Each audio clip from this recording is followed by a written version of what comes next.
Let's officially bring in Ryan Quigley. He's the editor for SB Nation's Knights on Ice blog. As a great series is unfolding currently in the Western Conference of the Stanley Cup playoffs. Ryan, obviously last night, you had probably for the first time all season, the Golden Knights faced a little adversity after losing Game 1. They come back last night, tie up the series 1 game apiece. Were you surprised at all by the resiliency of this team and what you saw last night? You know what? It's hard to say that I'm surprised with anything that's going on with the Golden Knights right now, because basically the entire season has been one big surprise. Since the very, very start, no one expected them to come out and win those games that they did at the beginning of the season against the Stars and the Coyotes. And then just from there, everything has just been pretty unexpected for the most part.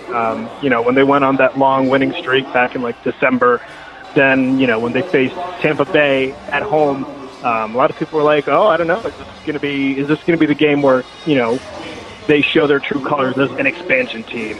And then they not only play well, they beat Tampa Bay at home in front of the fans in T-Mobile Arena. So everything, I want to say it's surprising, but at this point, nothing is surprising anymore with this team. And it's crazy to see them playing so well against Winnipeg, especially after Game 2, after dealing with some of the adversity they faced in Game 1. The Jets were playing so good and riding such a high, obviously. They themselves are kind of facing adversity now with the series tied up at 1, heading out here to Vegas on the West Coast for the first time. How now do the Jets try and combat and adjust to what the Knights have done to them coming off of Game 2? Yeah, and you bring up a good point about them coming back to Vegas. Home field or home ice advantage is gone for them. Now that they lost at home, they say that you're not in trouble in a playoff series until you lose at home, and they did the other night. And so they're going to have a lot of adversity now trying to even that up and get that home ice advantage back. I think they're going to try and just keep playing their game, stay aggressive. That's one way that has proven to kind of slow down the Knights to a degree. Just keep laying the body, keep sticking close to them. Luckily, they have Dustin Byfuglien on the blue line, so that won't be too much of an issue there. But Vegas is going to do the same thing they've been doing as well. They want to play a fast, speedy game, quick transitions, and I think that's something they're going to continue doing in Game 3. And I know that's something a lot of players stress. They don't want to change anything. They want to come out and play just as hard, if not harder, than they did in Game 2. So both teams are going to be, if there's going to be one game that's going to be one of the, bigger clashes, I guess, of this series, Game 3 is going to be it, because both teams, neither one of them are going to be, they're not going to be giving an inch. So it's going to be a wild one in Game 3. Ryan Quigley joining us here on Behind the Mic from SB Nation's Knights on Ice blog. Jonathan March's show, Ryan, 2 goals last night in the Knights' 3-1 win over Winnipeg. Talk about March's show for a second, if you can, and what he's been able to do and how he's been so valuable to this Vegas squad so far in these playoffs. Yeah, he's been fantastic all year. And to me, I know this kind of goes a little bit early, but I have to say he's been possibly the best player on the team, without a doubt. A lot of people look at William Karlsson because he's had the 40-plus goals and everything, and he's been amazing since the year started. What a turnaround he's had, just his breakout season and all that. But March has been fantastic. He's been a leader in the locker room. Him and Fleury have really, kind of put everything together and led this team to where they are now. Marchessault, it's hard not to be in awe every time you watch him, because he's so quick, he's fast, he's so smart with the puck on his stick. He's always finding open players, and then he does clutch things, like in Game 2. He comes down he creates, Nate Schmidt creates a turnover in the neutral zone.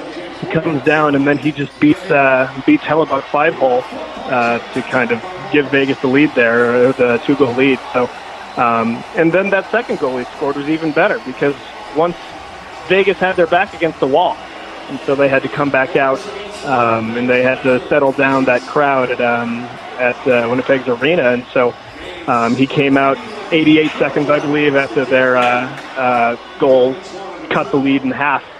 And he comes out, scores, and he gives Vegas momentum again. And he's been doing things like this all year.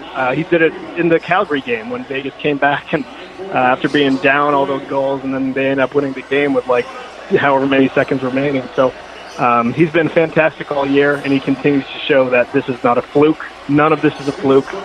He is as good as advertised, and he's showing it. That the player in Florida was, not just a one-time thing. He's the real deal.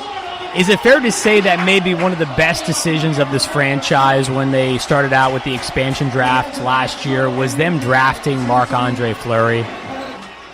I think so, yeah. Marc-Andre Fleury's been easily, no one's touching him right now. And I said this in one of my recent articles, he's in the stratosphere right now, and no one can be close. He's been playing, he's the favorite to win the Conn Smythe so far. And you're right, you need a player like this to get this deep into playoffs. And I think that's partially why the Predators lost in the second round to Winnipeg. Pekka Rinne, just kind of, for whatever reason, maybe he was dealing with some sort of ailment, maybe he was hitting a cold streak at a horrible untimed or, at an untimely point, but he didn't play well, and then the Predators ended up losing the series. And he blamed himself after Game 7. He said, I feel totally responsible because you let out a couple early soft goals in Game 7. So Marc-Andre Fleury has been absolutely fantastic for Vegas, and I think he's, without him, I don't even know if they get out of the first round against LA, because Jonathan Quick was fantastic against Vegas in the first round. Without Fleury keeping the score low, it's very possible that LA could have actually been the team to get those 1 or 2 goal wins that series. So Fleury's been fantastic, and then you look at across the ice at Winnipeg's goalie, Connor Hellebuck. He's been just as good. There's a reason why he's a Vezina candidate, and he's carried that player over the playoffs. He's been unreal. He had not his best game in Game 2, but he's not a guy you can really doubt anymore. It's amazing that he's 24 years old and he's playing well beyond his years. It's really cool to see him playing so well, too, as a young goalie. We know the Knights have been the story all year long in the NHL. They've been the toast of these Stanley Cup playoffs. What would be the second best storyline, though, in your opinion so far, of what we've seen in these playoffs, Ryan? What's the second best story? That's a great question. So obviously the first, you do. You have Marchessault, Smith, Carlson. The second scoring line, I would have to say the second line, because you have James Neal there, and he's a perennial 20-goal scorer every season. He's basically guaranteed to get 20 goals. I don't think he's ever had a season where he hasn't had 20 goals. So he's been fantastic all year, obviously, ever since the first game of the year, the season opener at Dallas, when he scored the goal from his knees. Both goals in that game to give Vegas victory there. He's been a huge clutch player for them. And then you have guys like David Perron. And I know he was out in Game 2. He apparently wasn't feeling well. I'm hearing he's supposed to be back in Game 3, or he could be back in Game 3.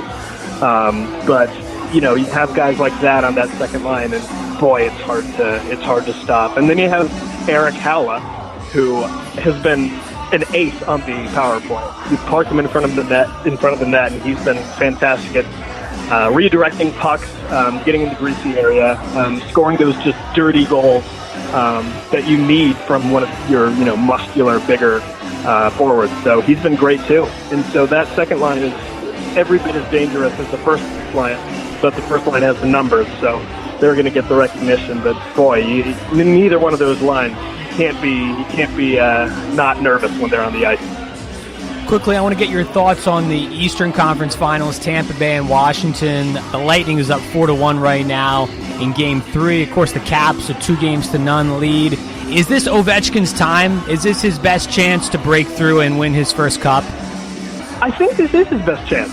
And it's honestly, it's fun to watch this. You know what I mean? Because everyone was expecting, I think, Pittsburgh to come out and beat them again, because that's what they always do, it seems, in the playoffs.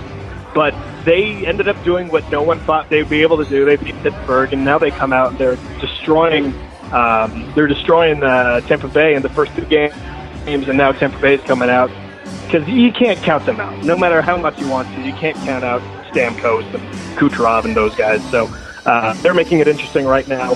But if there is a year that would be Ovechkin's best chance to win the cup, it's going to be this, because Holtby has a bit of a fire under him right now. Ever since they put in Grubauer in Game 1, I feel like kind of sparked something. And he's been playing very, very well. Ovechkin obviously has been playing well. And then you have guys, Backstrom hasn't even been playing. They have younger guys stepping up, Volana, guys like that. And it's impressive to see this team, which has been great the last several years in a row now, coming out and doing what they're doing and finally beating the team that has given them fits for years. And they have so much momentum going on right now that it's kind of hard to bet against them, even against a fantastic squad like the Tampa Bay Lightning. This would be the year. It would be a fun time to see him win the Cup this year, that's for sure. It's been a season of firsts, that's for sure. So I think it's only fitting that we finish the finals ultimately with the first. Whether that be someone out of the East, someone out of the West, we shall see. He's Ryan Quigley, editor for SB Nation's Knights on Ice blog. Follow him on Twitter at @RP_Quigs. Ryan, thanks so much, man. We appreciate the time tonight. Enjoy the rest of the playoffs going forward. Thank you so much for having me, guys.